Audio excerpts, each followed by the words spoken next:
सुखपुरा गांव अपने हरे भरे खेतों और पुरानी चौपाल के लिए मशहूर था। चौधरी साहब गांव के मुखिया थे और उनका बेटा विशाल मुंबई से इंजीनियरिंग करके लौटा था। पूरे गांव में उसके स्वागत की धूम थी। देखो सुखपुरा वालों, मेरा बेटा इंजीनियर है, इंजीनियर। अब गांव की तकदीर बदलेगी। अरे अरे अरे चौधरी साहब की जय जय, चौधरी साहब की जय। पापा, मैं ऐप बनाऊंगा, सारी समस्याएं खत्म करूंगा। भैया, गाय चोरी की समस्या का भी ऐप है क्या? हाँ भाई, जीपीएस चिप लगाओ गाय पर। बेटा, हमें तो बरसात चाहिए, क्या ऐप बादल लाएगा? बुआ जी, वेदर एप्लीकेशन है मेरे पास। बेटा, बादल ऐप से नहीं, आसमान से आते हैं। अरे चुप, इन अनपढ़ों को क्या समझ। चौधरी साहब अपने बेटे की तारीफ कर रहे थे। भीड़ के एक कोने में रामू चुपचाप खड़ा सब देख रहा था। वो सीधा साधा किसान था जिसे दिखावा पसंद नहीं था। मुखिया जी, एक बात बताओ। अरे रामू, तू किसान है, तुझे क्या? जी, बस ये पूछना है कि विशाल क्या करेगा? बादलों को नोटिस भेजेगा?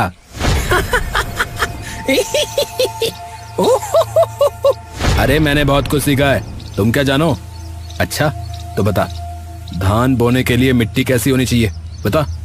वो मुझे कोडिंग आती है, किसानी नहीं। जी, इसीलिए पूछ रहा हूँ कि आप क्या करेंगे। रामू, बहुत हुआ, चलो घर। अरे ये लोग जमीन के बारे में कुछ नहीं जानते, ऐप से मानसून बुलाएंगे। मुखिया जी, रामू सही कहता है, फसल सूख रही है, ठोस समाधान चाहिए। अरे मैं ड्रोन लाऊंगा, ड्रोन से पानी छिड़केंगे। भैया, तालाब सूखे हैं, ड्रोन में पानी कहाँ से लाओगे? ये मैं सोचूंगा, मैं एक्सपर्ट हूँ, मैं सोच के बताऊंगा। पहले मिट्टी में हाथ डालो, फिर पता चलेगा मानसून क्या है। चल सावित्री, खेत देखने चलें।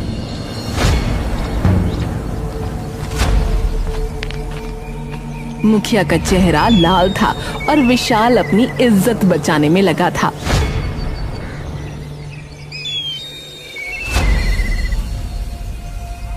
पूरे गांव की विशेष बैठक बुलाई गई। मुखिया के हाथ में मौसम विभाग की रिपोर्ट थी। चौपाल में सन्नाटा पसरा हुआ था। अरे सुनो सब, मौसम विभाग ने चेतावनी जारी की है, इस बार भारी बारिश होगी। क्या क्या कह रहे हैं मुखिया जी? भारी बारिश है? भारी बारिश? अरे हाँ भाई हाँ, नदी खतरे के निशान को पार कर सकती है और सुना है बाढ़ आ सकती है। बेटा, ये वैसी बाढ़ तो नहीं जैसी 40 साल पहले आई थी, तब तो पूरा गांव बह गया था। दादी, अब वो जमाना नहीं है, अब इंजीनियर है हमारे पास। मुखिया जी, अब क्या होगा? हमारी फसलें पहले सूख गई थी, अब बाढ़। यह बहुत गंभीर मामला है, हमें तुरंत कोई कदम उठाना चाहिए। अरे रुको रुको, घबराने की कोई बात नहीं है। अरे क्या कह रहे हो विशाल भैया? क्या करोगे तुम? है क्या करोगे? अरे मैं बहुत कुछ जानता हूँ और मेरे पास समाधान है। क्या है वो समाधान, बताओ। अरे है कुछ, बाद में बताऊंगा, मुझे एक काम है, मैं आता हूँ। रामू, कहाँ जा रहे हो? तालाब देखने, वहाँ का भूगोल ठीक नहीं लग रहा। पर बारिश होने वाली है। इसीलिए तो जा रहा हूँ, जब बारिश हो तभी पानी का रास्ता समझ आता है। रामू पंचायत से निकलकर सीधा पुराने तालाब की ओर चला गया। वो काफी देर तक नालियों, मिट्टी से भरे पानी के रास्तों और गांव के भूगोल को ध्यान से समझता रहा। देख, ये नाली बंद हो गई है, अगर यहीं से पानी रुका तो पूरा गांव डूब जाएगा। तो क्या करना चाहिए? पहले इसे खोलना होगा, फिर पुराने रास्ते को साफ करना होगा, पर अब देर हो गई लगता है। कुछ ही घंटों बाद आसमान ने अपना रंग बदल लिया। पहले हल्की फुहारें पड़ी, फिर देखते ही देखते बादलों ने पूरे सुखपुरा को अपने आगोश में ले लिया।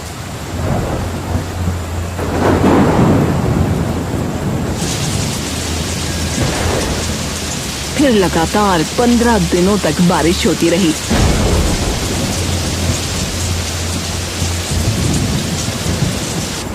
अरे भगवान, बारिश तो थमने का नाम ही नहीं ले रही। मेरी कोठी में पानी घुस गया है बेटा, क्या होगा?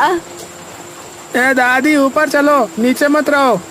अरे भैया, हमारी फसलें तो पूरी तरह से डूब गई, अब क्या खाएंगे? अरे मेरे घर की दीवार में दरार आ गई है भैया, लगता है गिर ना जाए। बच्चे स्कूल नहीं जा पा रहे, सारे रास्ते पानी से भर गए। मच्छरों का आतंक बढ़ता जा रहा है, मलेरिया और डेंगू फैल सकता है, सावधानी बरतो। डॉक्टर साहब, मेरे बच्चे को बुखार है, कुछ करिए डॉक्टर साहब। हालात बिगड़ते देख लोग एक बार फिर चौपाल पहुंच गए। मुखिया गंभीर चेहरा बनाकर सबकी बातें सुन रहे थे। अरे सुनो सब, इस बाढ़ से बचने का सबसे टिकाऊ और सबसे सस्ता समाधान जो भी बताएगा उसे 5 लाख रुपए और पूरे गांव के रक्षक की उपाधि दी जाएगी, समझे? हैं? 5 लाख? हाँ, 5 लाख? अरे भाई वाह, मेरी योजना है। देखिए, ऊंची दीवार बनाइए, पक्की दीवार। नहीं नहीं, बड़े पंप लगाओ, पानी बाहर निकालो। अरे भैया, आधुनिक मशीनें लाओ, पानी सोखने वाली, समझे? अरे नदी का रुख मोड़ दो भैया, किनारे बांध बनाओ। अरे रुको रुको, एक एक करके बताओ, कल सब अपने मॉडल लेकर आना, फैसला होगा। पापा, मेरे पास सबसे बेहतर प्लान है, कल देखिएगा। अरे रामू, तू कुछ क्यों नहीं बोलता रे? तेरे पास कोई सुझाव नहीं है क्या? सुझाव तो है, पर कल बताऊंगा, पहले मुझे कुछ जांचना है। तुझे क्या जांचना है? पानी का रास्ता, पुराना रास्ता जो हमारे बुजुर्गों ने बनाया था।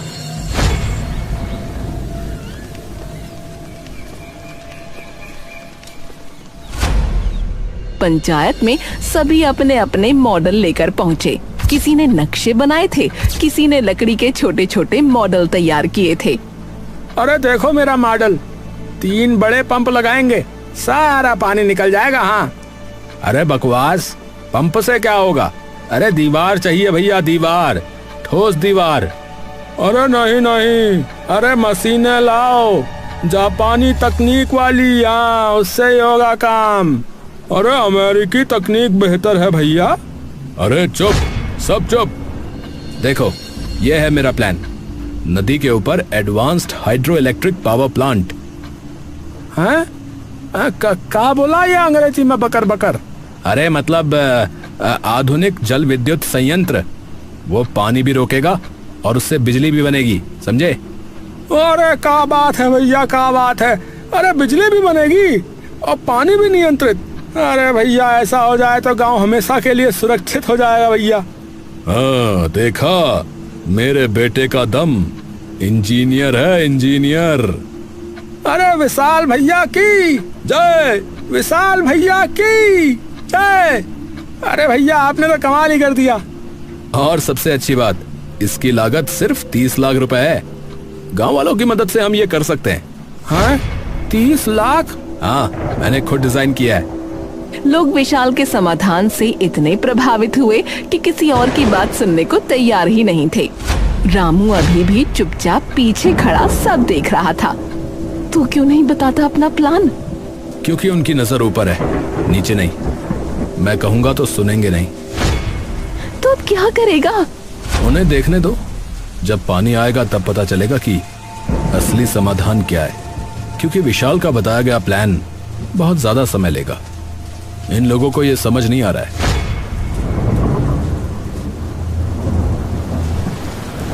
उसी रात मूसलाधार बारिश के बीच गांव के पूर्वी छोर पर एक पुराना मकान अचानक भरभरा कर गिर पड़ा। उसमें रहने वाली एक बुजुर्ग महिला और उसका पोता मलबे में दब गए। अरे अरे भैया, अरे मकान गिर गया हो, अरे कोई बचाओ।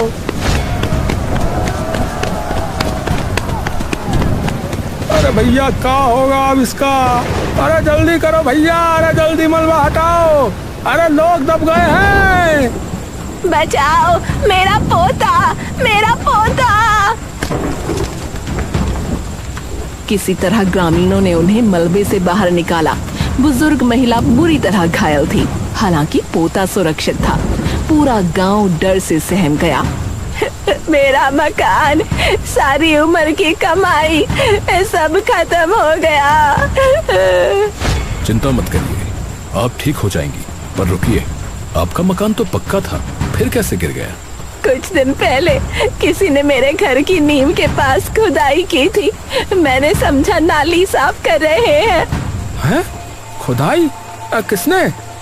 अंधेरा था, पहचान नहीं पाई।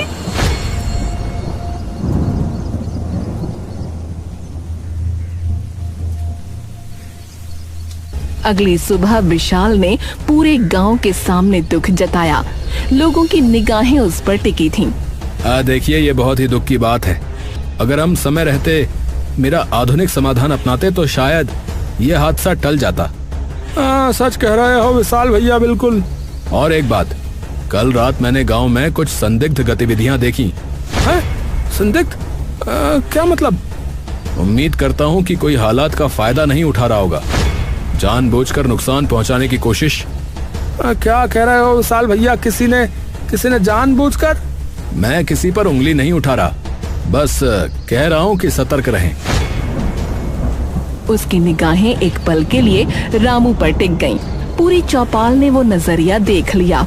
रामू ने कोई जवाब नहीं दिया। वो बस चुपचाप खड़ा रहा, मानो कुछ सोच रहा हो। उसे बस इतना याद था कि पिछली रात उसने दूर से विशाल की गाड़ी उसी दिशा से लौटते हुए देखी थी जहां मकान गिरा था। रामू, उसने तुम्हारी तरफ देखा? हाँ, मैंने देखा। तुम कुछ बोलते क्यों नहीं? समय आने पर सब सामने आ जाएगा, अभी तो बस पानी और ऊपर आने दो। पर तुम्हारा नाम तो... मुझे अपनी सफाई नहीं देनी। ये जो सच है ना, वो पानी की तरह अपना रास्ता खोज लेता है। चल, अब कुछ करना है। रामू मुड़ा और फिर से पुराने तालाब की तरफ बढ़ चला। रामू ने अब चुपचाप अपना काम शुरू कर दिया। वो दिन में खेत में काम करता दिखता, लेकिन रात में गांव के पश्चिमी कोने में पड़ी 100 साल पुरानी जल निकासी नाली के पास जाता और धीरे धीरे उसमें जमी मिट्टी और कचरा साफ करने लगता। अरे रामू, ये तो पुरानी नाली है भाई, क्या फायदा होगा? अरे भाई, यही नाली पूरे गांव के तालाबों को नदी से जोड़ती है।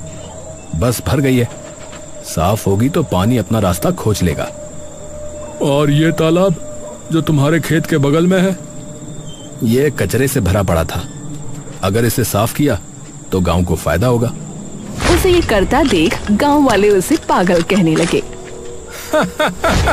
अरे देखो देखो, रामू पगला गया है क्या? रात रात भर कीचड़ खोदता रहता है, पगला रहा है। अरे इसे क्या हो गया है? क्या ये मानसून रोकना चाहता है? अरे रामू, अरे क्या तूने बाढ़ से लड़ने का नया तरीका ढूंढ लिया है रे? हाँ चन्नू, ढूंढ लिया। नया नहीं, पुराना तरीका जो हमारे बुजुर्गों ने सिखाया था रे। तुझे पता है, वो हम लोगों से बहुत आगे थे। विशाल ने ये सब देखा और उसे चिंता सताने लगी। वो तुरंत मुखिया के पास गया। पापा, रामू कुछ कर रहा है, रात में छिपकर नालियां साफ करता है। अरे तो क्या हुआ भाई? नाली साफ करने में क्या बुराई है? अरे समझिए ना, वो पुराने नाले और तालाब को खोल रहा है। अगर वो सफल हो गया तो पानी नदी की तरफ बहने लगेगा। फिर लोग क्यों मानेंगे मेरा जल विद्युत संयंत्र है? तो क्या करना चाहिए फिर? मैं उससे बात करता हूँ एक बार, क्योंकि बाकी सब तो मेरी बात मान रहे, बस वही अपने दोस्तों के साथ अलग रास्ते पर लगा हुआ है।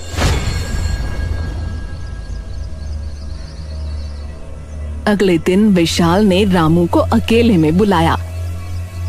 अरे रामू भाई, अरे आप बहुत मेहनत करते हैं, पर आपका तरीका पुराना है। अरे भाई, पुराना ही सही होता है, तो क्या करूं बताओ? अरे ये देखो, मैं तुम्हें अपनी जल विद्युत परियोजना की पूरी फाइल दिखाता हूँ। ये कितनी फायदेमंद है, समझ में आ जाएगा। अरे नहीं, मुझे नहीं देखना भैया। अरे कम से कम एक बार देख तो लो, तुमको भी फायदा होगा। इसमें बहुत फायदा है। अगर तुम मान गए तो मैं तुम्हें भी कमीशन दूंगा, अच्छा खासा पैसा। अरे मुझे पैसा नहीं चाहिए भैया, मुझे अपना गांव बचाना है। अरे रामू, अरे तुम बहुत जिद्दी हो, देख लेना अच्छा नहीं होगा तुम्हारा। विशाल ने लिफाफा वापस जेब में रखा और चला गया, लेकिन जल्दी में उसकी जेब से एक कागज निकलकर कीचड़ में गिर गया। रामू ने उसे देखा और धीरे से उठाकर जांचने लगा। ये क्या है? ओहो, ये तो बड़े काम की चीज है। रामू ने उसे जेब में रखा और घर चला गया। 11वें दिन जब बारिश अपने चरम पर थी, मुखिया ने एक बड़ी सभा बुलाई। सभी समाधान प्रस्तुत करने आए। आज सब अपना अपना समाधान प्रस्तुत करेंगे भाई। जो सबसे अच्छा होगा उसे पुरस्कार मिलेगा। हाँ, देखो मेरा जल विद्युत संयंत्र, आधुनिक और शानदार। अरे वाह वाह भैया, क्या बात है, कमाल है। इससे बिजली भी, पानी भी, सब कुछ। तभी रामू आया। उसके हाथ में कोई मॉडल नहीं था, बल्कि एक कुदाल और एक गंदा पत्थर था। सब हंसने लगे। अरे रामू, क्या है ये? क्या है भैया? कुदाल और पत्थर? क्या यहाँ बांध बनाएगा क्या? अरे ये तो बाढ़ को देखकर भाग जाएगा। अरे पगला गया है ये। अगर आप लोग मेरे साथ चलें तो दिखाऊं? अच्छा, चलो चलो, देखते हैं रामू भाई क्या कमाल दिखाते हैं।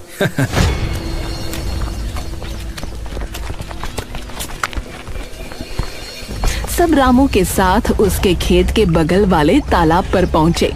वहां देखकर सबके होश उड़ गए। अरे ये तो वही तालाब है ना जो कचरे से भरा हुआ था। बड़ा साफ दिख रहा है भैया।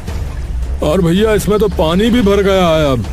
अरे देखो, इस नाली से पानी बाहर नदी की तरफ बढ़ रहा है।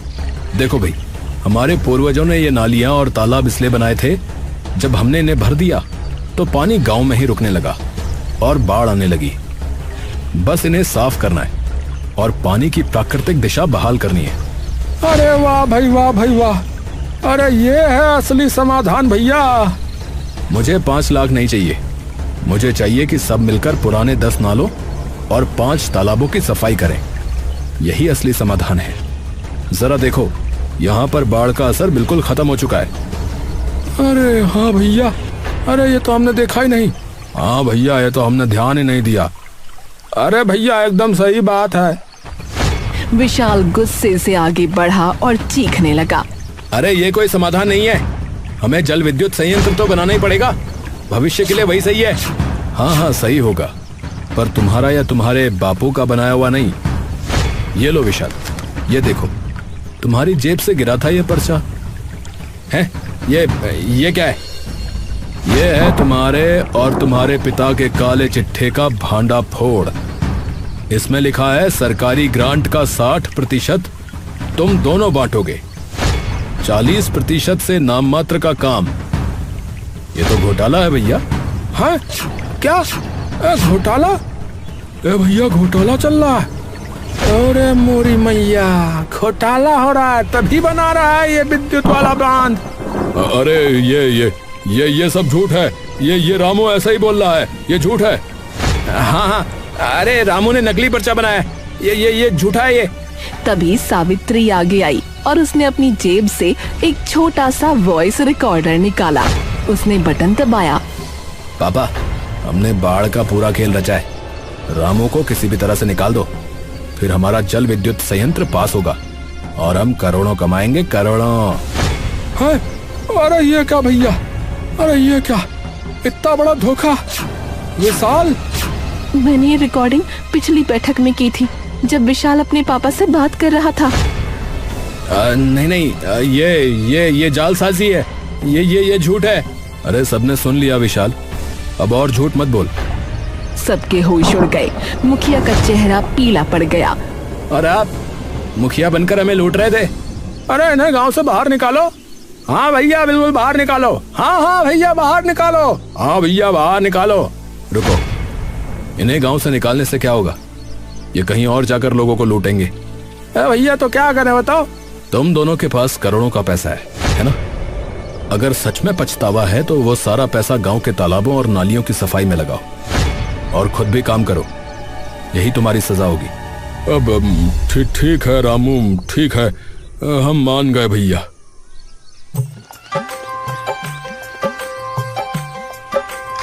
अगले दिन से मुखिया ने 5 लाख की लागत से गांव की सफाई शुरू करवाई। खुद भी मेहनत से काम किया और विशाल भी लगा रहा। दोनों को सजा भी मिल गई, गांव का काम भी हो गया। तुमने कर दिखाया। हमने कर दिखाया। तुम अगर विशाल की बातें रिकॉर्ड ना करती तो उसका राज शायद खुल ना पाता। हाँ, पर ये करने को कहा तो तुमने ही था। जो भी हो, अब देखो, हमारा पुराना तालाब, कुआं, नाली सब कुछ पहले जैसा हो चुका है। पानी के पास निकलने का इतना रास्ता है कि बाढ़ हमारा कुछ नहीं बिगाड़ सकती। रामू गांव का हीरो बन चुका था और अब लोग उसके मुखिया बनने की बातें कर रहे थे।